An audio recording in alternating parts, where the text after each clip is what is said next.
माणसाला केवळ भाग्याने किंवा केवळ पुरुषार्थाने कुठल्याही कार्यात यश मिळत नाही, तर कुठल्याही कार्याच्या यशस्वीतेसाठी भाग्य व पुरुषार्थ या दोन्हीची आवश्यकता असते.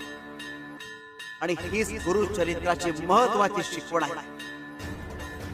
शिवशंकर शंभो. ज्याला कोणतीही आसक्ती नाही तोच खरोखर इतरांवर प्रेम करू शकतो, कारण त्याचं जीवन हे शुद्ध आणि दिव्य असतं.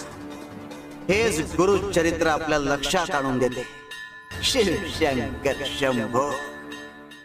कुठलीही गोष्ट करताना आपल्याला आपली बुद्धी ते कर किंवा नको करू हे सांगत असते. आपण ते ऐकायला हवं. आपल्या बुद्धीचं म्हणणं डावणं म्हणजे गुरुला गृहीत ठरणं. अरे आमचा भक्त जेव्हा परिपूर्ण असतो तेव्हा त्याला मदत करण्यात आम्हालाही आनंद मिळतो. शिवार शंकर नमामि शंकर. शिवशंकर शंभो.